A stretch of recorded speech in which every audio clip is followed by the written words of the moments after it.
Mind Your Business is brought to you by Today's Business, making business social. What does courage, risk-taking, failing, continuous learning, and attitude have to do with building a successful business? Everything. Join me as we go inside the mind of a brilliant entrepreneur.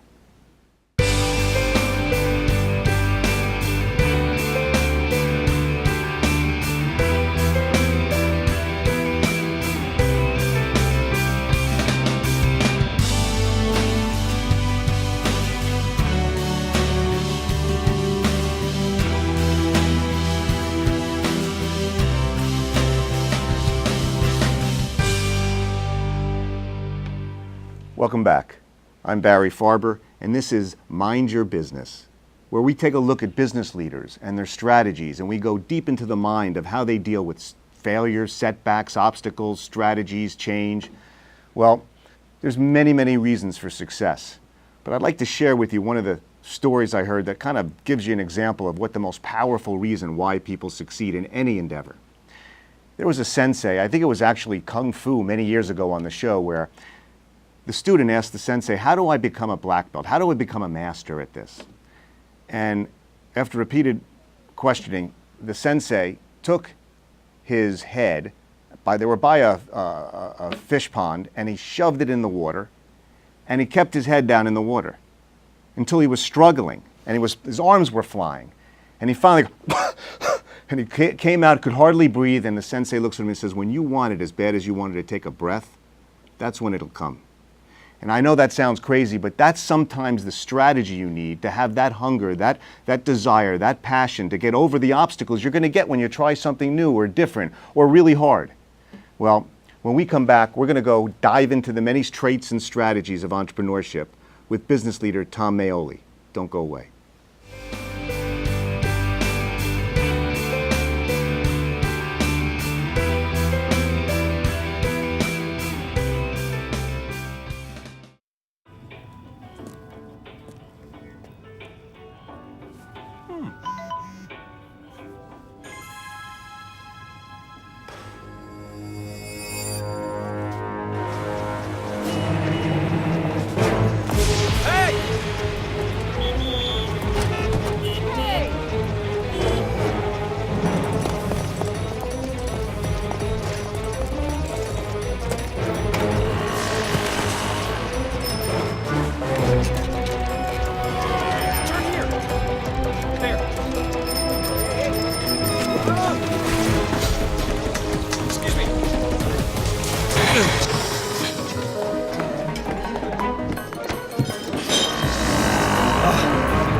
So, same time next week?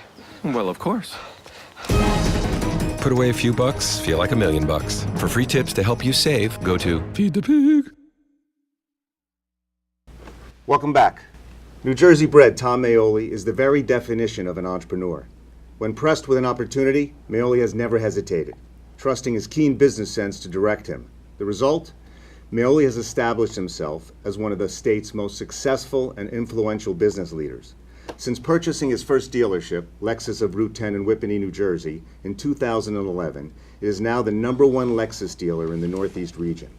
Maoli has since expanded his auto empire to include Maserati of Morris County, Alfa Romeo of Morris County, BMW of Springfield, Maserati of Bergen County, and Mercedes-Benz dealership in Goldens Bridge, New York. And he says there are more in the hopper. His luxury dealerships operating under the Celebrity Motor Car Company brand are consistently named among the best in the nation. Thanks for coming on, Tom. Pleasure. It's good to see you. Strong handshake, focused individual. Let's even just start out right now. What do you think, to start a business, is the #1 key? Desire. What do you mean by desire. You have to have the desire. It all comes from your gut. It comes from your heart. You have to have the desire. If you look at history and you look at all the successful people in life, it's all about desire. It's about you know, that burning sensation inside of them that they want to succeed no matter what it takes. You know, it's interesting because I just flew back from Bora Bora on a BMW trip, and I was watching the movie about Ray Kroc and McDonald's. Yeah, it's a very interesting movie because at the end of the movie actually ends with persistence and desire. That's what he states. It's all about persistence and desire. Let's dive into desire, because desire, you can have that passion, and I believe in that. It has to be deep down something that motivates you to get past all the obstacles, the setbacks, the failure, the ridicule. People telling you, you're not going to be able to do this. What are you, crazy? Especially the manufacturer who said to you, you can't have a franchise. You have no experience in the auto industry. How do you deal with the setbacks when it hits your desire and screws your attitude up? Actually, it doesn't. It shouldn't screw your attitude up because I think it's a challenge.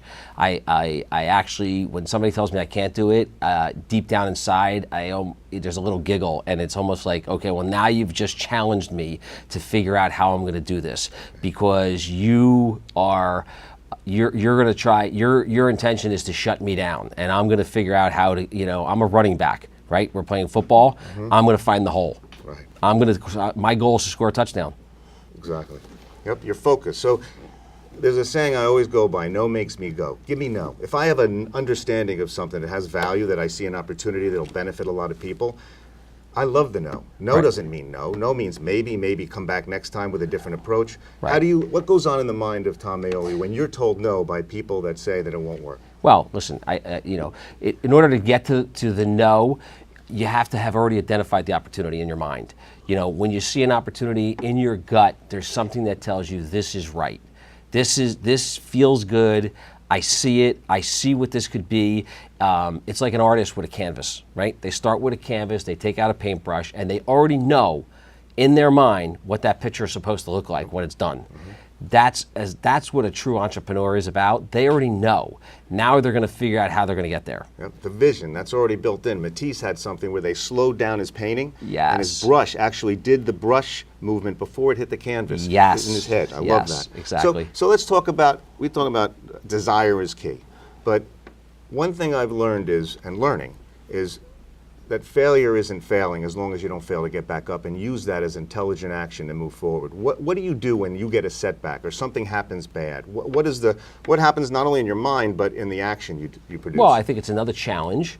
Clearly, you have to regroup, right? You get a setback. Again, I'll use the analogy of a running back. You know, I'm playing for a football team. I get tackled, right? I thought there was a hole, and I thought I was going to score a touchdown, and I got tackled. And I got to go back to the huddle and I got to regroup. But it doesn't mean I'm not coming back out and I'm going to run harder, and I'm going to find a new way. So it's just a matter of it's about persistence. You have to be persistent in saying I'm going to accomplish this because I see the end result. I know what it is. 1982, you started your first business. Okay, tell me about that and what struggles or what funny stories or examples can you give people to say, here you are at a stage where you own massive high-end dealerships, shopping malls, your success is based upon really building things and doing it a different way. What did you learn in 82 that maybe you use still today? Well, interesting, because from the outside in, it clearly looks like a fairy tale. There's no struggles, but there's struggles every step of the way. In 82 when I started and I decided that I was going to start my first company, which was a courier company out of high school, I made the decision not to go to college. I just felt like I was going to waste 4 years of my life that I could be building my business. So I started it and I had no money. And your parents wouldn't give you the money. And I had no money, and I said, how am I going to make payroll? So I started doing business. I started billing my clients, and there was a thing that people learn in business school now. It's called a receivable. You don't have any money. People owe you money, but you can't pay your people. So I figured out a way, and I went and I pumped gas from 11 at night till 7 in the morning to 11 at night till 7 in the morning. to make enough money to make payroll, went home, took a shower, went and to work and ran the office. And then after I was done on the ride home, because there was no technology back then when I started, there was no internet, there was no Facebook, there was no... Right, you didn't have a cell phone. Right. So you get out there and you promote. And I would ride around to lawyers' offices and slip envelopes under their doors with my magnets and my business cards, hoping that tomorrow they were going to call me. Right. And that's how I built it from the ground up. Yeah, that legwork. There's nothing like, I used to work at a Crystal Plaza, from 6 in the morning till 2 in the morning. And it teaches a little bit about work ethic, Absolutely. Let's say work ethic, because desire, passion, attitude, learning, service, all these things that we get into. But work ethic is sometimes, that is the number one thing I see. You love Vince Lombardi. He talks about it in all his Love quotes. Love him. Brilliant man.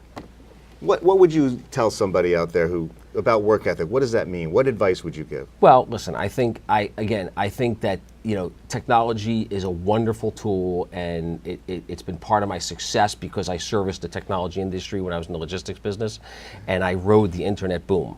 So I love technology, and I think it's wonderful. But on the other hand I think that there are, just like everything else, there's pros and cons, there's goods and bads. And I think the negatives of technology are that kids in today's world are able to go online and look, and it looks like a fairy tale. It looks like it's easy. It looks like it's just going to happen. It looks like if it doesn't work, we can push a button and we can go to another site, and we can replace what we have. We can kick to the curb what we have and start something new. And so the desire and the focus and the determination goes away because they go from one to the next to the next. And I just think that, if I were to give any advice to anybody in college today and that was trying to get their career going, is to use technology and what's online to benefit their career and make their life easier. But what's online is only the front side of it. They have to see the back side of it. And the work ethic is that it doesn't matter what job you're doing. It doesn't matter whether you're cooking in a kitchen or you're cleaning bathrooms or you're the CEO of a company. You do it to your best ability. 110%. 110%, and you do it right, because that's how you're going to learn and that's how you're going to get recognition. You build a foundation for success that way. That's My right. kids mow the lawn. People, do the little things early, and it's amazing how that carries on the rest of your life. That's and also, right. you never know who's looking when you're doing that. That's right. And when you believe in quality, if you're cutting lawns, cut every blade. Don't cut every blade of grass. Don't miss a blade of grass, because it's quality. And when you believe that, that'll carry on to if you're Ray Kroc and you're running McDonald's. Yep. Hard work beats talent when talent doesn't work hard. One of my favorite quotes, because I see a lot of talented people, talented derelicts, went to school forever and then come out and, one little setback, they're done. They're afraid of failure. The world's full of them. Yeah.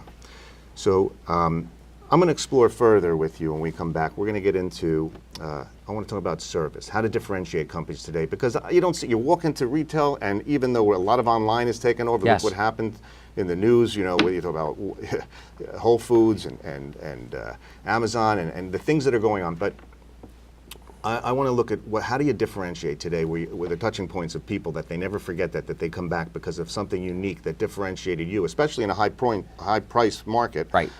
Why would they pay that? What's the value there? And one tip before we go, wanted to hear, what would you say to somebody who has failed a lot and they have a passion and desire and they're just not getting anywhere? What would you recommend? I would rethink the strategy. I would actually sit, regroup in a room. I'd get some advice from people who have succeeded, and I would regroup your strategy, because clearly something is wrong. If you're in an industry that is thriving, successful, has business, there are other successful people in it, why can't you do it? Right. Clearly you're doing something wrong. All right, so when we come back, we're going to talk about listening. Absolutely. About learning from the environment, about mentors, wise advisors to surround ourselves with. I know you didn't do it all by yourself. You have some smart absolutely people. Not. Very smart. Like Larry, who got you here and gave me all that info. Absolutely. Okay. We'll be right back with Mind Your Business and Tom Maoli. Don't go away.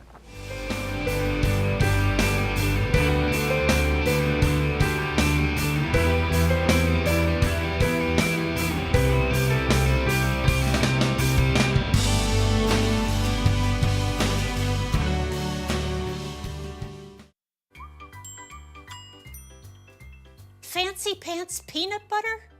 A big screen television. You haven't even brought a sofa yet. A motorcycle? When your father finds out, he's gonna flip his shoes with 2 buckles? What do you even need 2 buckles for? Mr. Big Shot, buying whiskey shots for everybody in the bar. From the looks of it, I'd say nobody even remembers. Feed the pig. I was 0.5 credits away from completing high school, and I didn't do it. My support team never stopped pushing for me to be better because they knew who I could become as a person.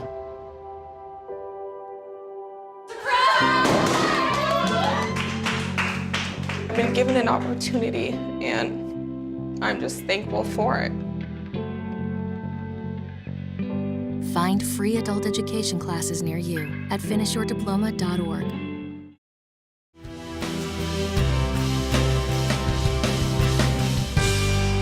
Welcome back. I'm Barry Farber. This is Mind Your Business.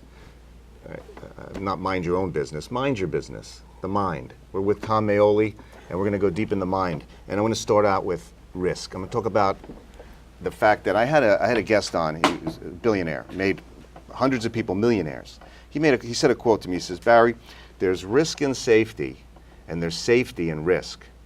It was just interesting because, you know, how do you get anywhere? You got to take risks. What is risk to you? What does that mean? And well, it's interesting because I don't see it as risk. I see it as opportunity. You know, the way I see it is, you know, people are afraid of risk, and at the end of the day, I look at it as if you don't take the risk, you're putting yourself in a position where it may seem like it's safe, but it's really not safe. What you're doing is you're putting yourself in a position where inflation will eat you alive. When a bank wants to lend you money at 3% and you can make 13% on your investment, so you're making a 10% margin, you know, I'll do it all day long. Right. That's not risk, that's opportunity. Mm-hmm. See the opportunity. See, most people will see something and say, oh my God, that's bad. Then somebody else will say, that's good. You know, I could take an example here. I always like to use this. You want to unfold opportunity when you fall flat on your face? I had a pen that folds up, right? Pen folds up, snap, unfold it. How much adversity, risk that you spend time and money and investment on molds and license everything, and it doesn't work? Well, you got to look at what do you mean it doesn't work? There's things that happen in failure and setbacks that give you intelligence that you can use and leverage somewhere else. It's gotten me more business beyond the pen. The pen succeeds now, but beyond the pen is crazy. Correct. How do you look at failure? How do you look? You're taking a risk. You're going to fail. You're going to have a setback. You're going to have an obstacle. Well, clearly, how do you learn from that? Clearly, like I said before, you're going to go back to the huddle. You're going to reorganize, and you're going to figure out how you call the play a different way. But it doesn't. And timing is an issue in the marketplace. Just because it failed today doesn't mean it's going to fail tomorrow. You know, it could be the biggest failure in the world today, but it doesn't mean it's going to fail tomorrow. Tomorrow, it could be the greatest thing since sliced bread. Yeah. So I think it's persistence, and if you stay with what you believe in, you clearly designed that pen because you believed in it. You believed in it. Mm-hmm. So if you give up on it, it's dead. Mm-hmm. If you continue to persist, there's going to come a time when someone's going to say, that has value, I love it, let's move with it. Right, to keep that faith, to keep That's going. Right. Learning and understanding your environment. The auto industry said, you can't have a franchise, you have no experience in this industry, but you proved them wrong and came up with a way to think out of the box and brought value to that dealership. Yes. Tell us about that. You know, when I first went in, I applied to the manufacturer, to Lexus, and they basically turned me down. And I said, well, you got to give me a meeting. You have to at least give me a meeting. So I went up to their offices, and it took me 2.5 hours, but I convinced them that I was a good bet. Mm-hmm. And how'd you do that?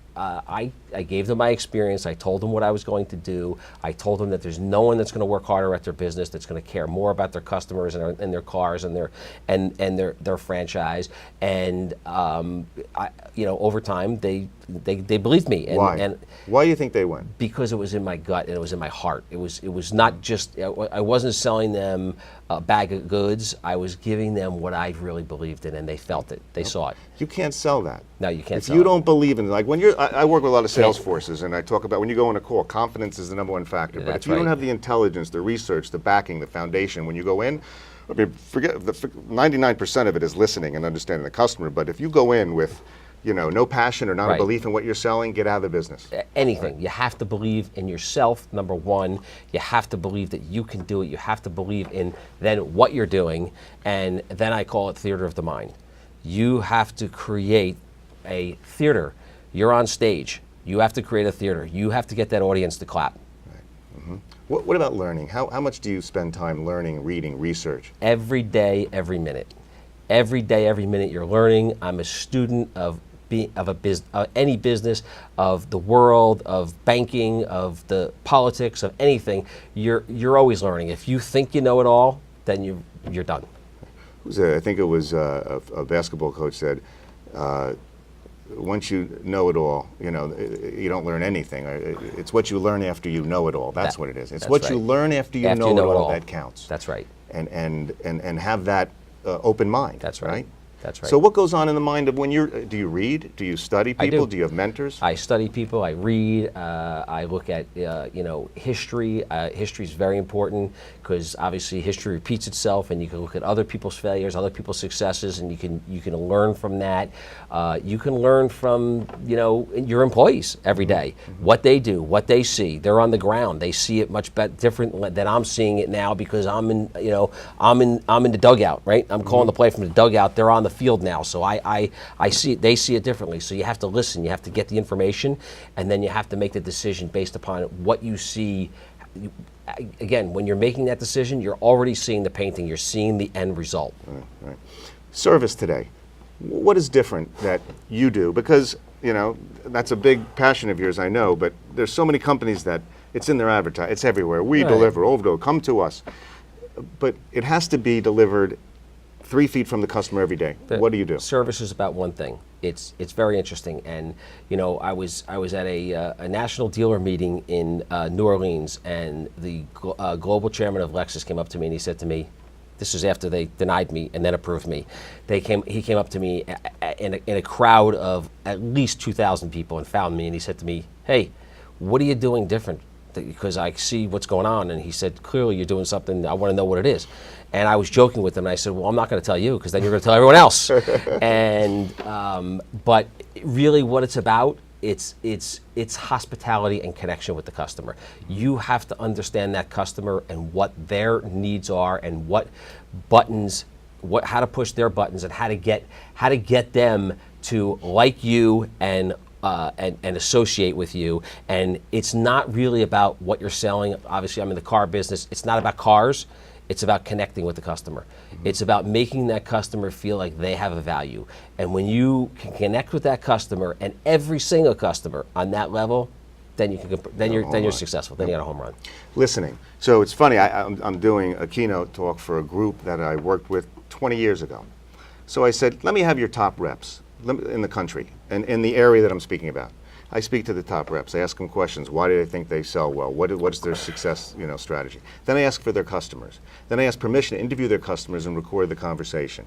And I ask them, why do you buy from them? What differentiates sales reps? What turns you off? Right. Do you know it's the same thing they said 20 years ago? There's no difference. People think there's some magic today. Oh, this is old. Yes. It's the basic fundamentals. We stick to the basics, and you never have to go back to them. That's right. Exactly. But again, it comes down to desire. As an employee, as a salesperson, as an owner, you have to have that desire to want to figure that out. And when you can figure that out, it's not work. It's fun. It's fun figuring people out. It's fun figuring out how to get people to what makes them tick. What's your definition of success now? After all these years and the companies you've run and the people you've worked with?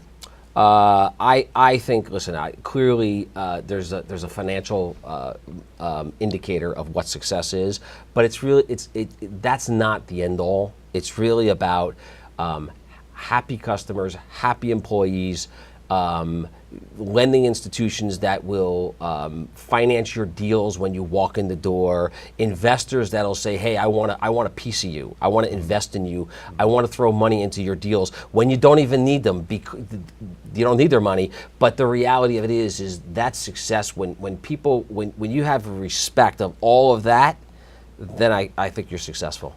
The founder of Ralston Purina, William Danforth, said this quote, I'll never forget it. He said, catch a passion, for helping others, and a richer life comes back to you. Yes. And in that statement, it sounds like from your employees, customers, vendors, everybody, you add value to these people. You're adding value. And you know what's so funny? People come to you when you don't need it. That's right. You know, there's a quote we had on another show, and it was just the fact that, look, you know, people, you know, don't. I could say this right now, but it's a whole nother show. But those who desire nothing, possess everything. Yes. It sounds like desire nothing. You have no Right. motivation, enthusiasm. Yes. Right. Yeah. But again, How do you do that? There's a you know, there's a state of mind and there's a energy that you project, and you know, there's such a thing as trying too hard. When you're young and you're hungry and you're ready to run through a brick wall, you don't realize that, you know, you're gonna bleed a little, right? And there's some value to that. there's some value to it. There's no doubt there's value to it, and you need that desire, and you have to Right. run through that brick wall. But when you get to the point when you really are successful, then it all starts going the opposite way, and it comes to you because you're sending out that energy that you've got it under control. Every piece of your machine is working, and people want to be a part of that. They want to be a part of a success story. It's interesting. Is there anything we left out? We could talk. We've got a few minutes. Yeah. What about your family? You have beautiful daughters. Yes, you're very two proud daughters, of? absolutely. Two daughters. One of them is my older daughter right now, who's going to High Point University, Veronica, and she's studying to be. She's majoring in entrepreneurship. It's a shocker. Yeah, well, it's it's interesting because as a young girl, I used to take her to all my real estate closings, and you know, she. Funny story. She was in 6th grade, and I took her out of school into a real estate closing, and she made my wife get her a briefcase and a pinstripe suit. Oh, that's and so she funny. showed up, and we were in the middle of the closing, and she said, you know, Dad, you can't sign the papers. And I said, why? She said, you can't sign those papers.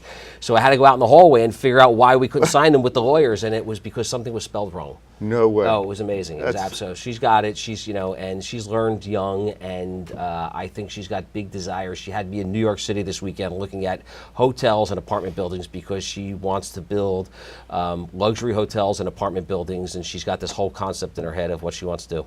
Well, I'll bet you it's not what you said to her. It's what she was exposed to. Yes. Through osmosis, she picked all that up. Absolutely. Yeah, it's amazing. Yeah, no doubt. You know, it's a pleasure. I could talk for another half hour. You're a gentleman. Well, I appreciate you coming thank on. you, And, thank you. Thank very, you for having very, congratulations on all your success with everything. You deserve it. Nobody works harder than you. Thank you for having me. Yeah, appreciate it, Tom. Great. This has been Mind Your Business. This is Barry Farber. See you next time.